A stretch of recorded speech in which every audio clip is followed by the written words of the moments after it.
you love most about programming? What brings you joy when you program? I can tell you the first time that I ever felt love in programming or felt that joy or that excitement, Sure. which was in college. It was the second class, data structures. And the teacher that was teaching, Ray Babcock, he was talking about linked lists. Now, you have to learn Java at Montana State University when I went. And so he's off there kind of explaining this whole linked list thing and all that. And then he shows code. And in the code, it's like abstract class node or whatever it was. I can't remember what it was. And then it had a private member, and that private member was of type node. And I've never seen that before. It is a class that is called node with a member that is of itself. And for the first time ever, I was like, oh my gosh, like there's no end, there's no way to iterate. This is not like a set of 10 items. This is a set of infinite items. And so like my mind kind of like exploded in that moment. Like there's actually what you can express is huge. I can see what memory looks like. Like I can see this kind of hopping through space. And I just remember being just so blown away because up until that point, everything was just, all right, I have a list of 10 items. I have a list of 20 items, right? It was very rigid and small. And the things I built were really small and trivial. And all of a sudden I felt like I could build like anything in that one moment. And it was so amazing. I just remember sitting in class for I don't even remember how long those classes were or anything, but I just remember being just completely like profoundly impacted by this notion. And so I just sat there and I watched it. I had the exact same experience in, heavens forbid, my software engineering class when we talked about the decorator pattern, where you can keep on constructing these objects in this recursive way. Not that I think that's actually a good idea to do, but just watching that and realizing like there's so many weird and unique ways you can solve problems. And like you can just, anything your mind can think of, you can just create that. And I just remember getting just so excited about the possibility that anything is possible. Yeah, let's wax philosophical about a linked list. It is pretty profound for people who don't know. A node in a linked list doesn't know anything about the world it's in. It only knows about the thing it's linked to, its neighbor.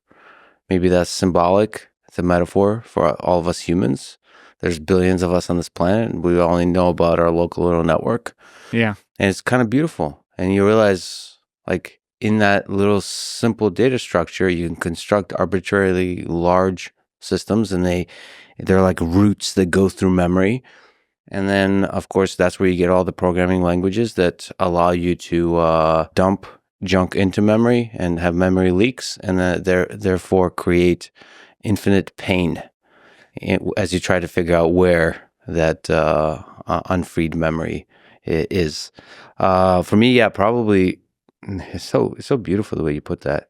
Linked lists are indeed beautiful. Recursion also for me, when I finally wrap my brain around what it means to write a recursive function. What was the thing? What was the one that taught you? Because I think you probably did factorial, where you like, just do like a quick factorial of it. It just doesn't hit home. What was the thing that kind of made it hit home? I don't remember the first.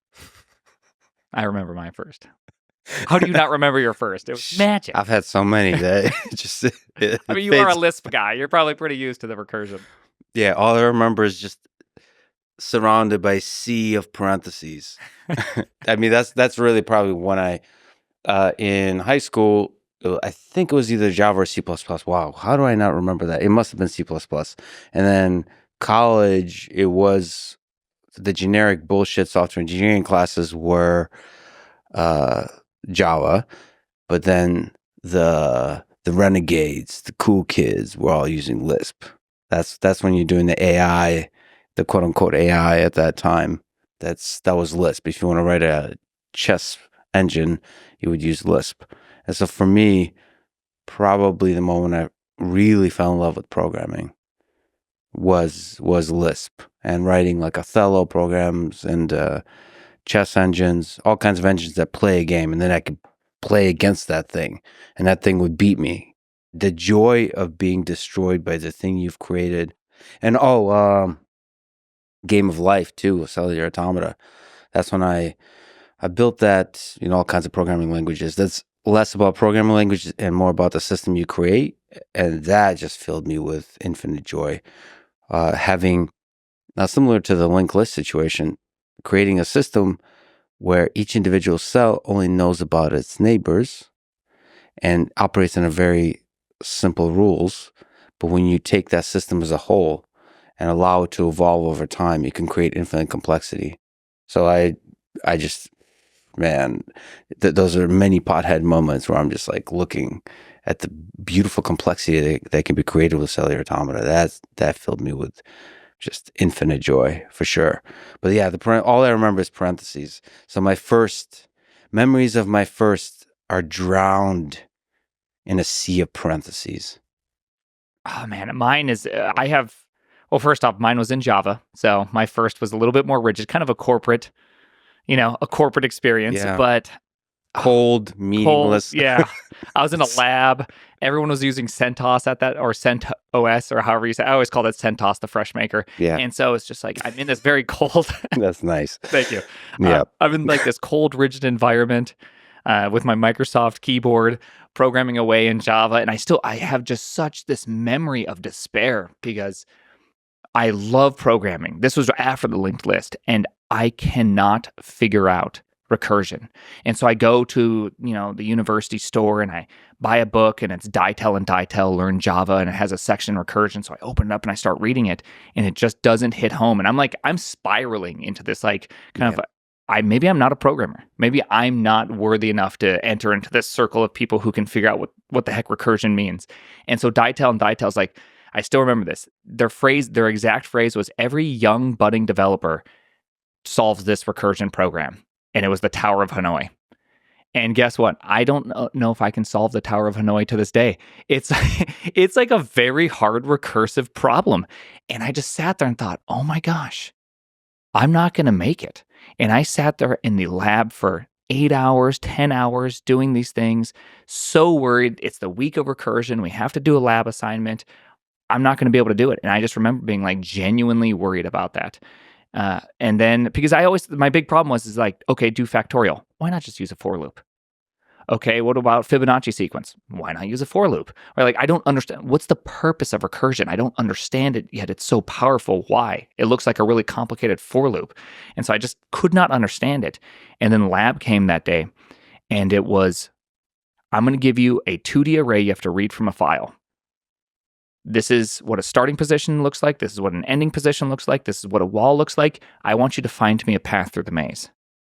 And so I just sat there. I'm like, okay, well, I guess I can just go up and I can create like a visited grid so I know not to visit these places anymore. And then all of a sudden it just started clicking. I'm like, well, wait a second. I don't know the maze, but if I just go up, right, down, and left and hop back every time I've been to that square, don't visit it, like it will just go forever.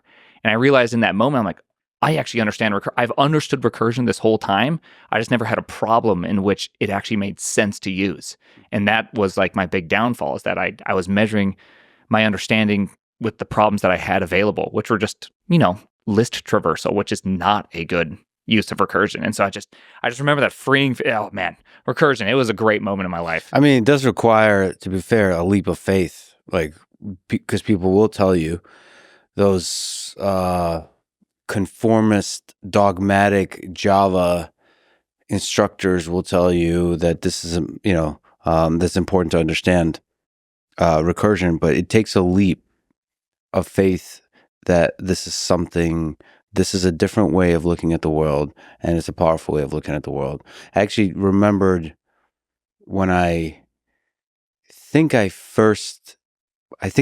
my first now. All right. I think it was Deb first search for one of the games, maybe Othello, something like that. And for that, implementing recursion. Understand that you can search trajectories through the space of states and do that recursively. That was mind-blowing. Just imagining like you can just the see possibilities. It all. Yeah, just like numbers flying. It was like The Beautiful Mind. And then, and that's when I also discovered conspiracy theories. That was, and I saw the truth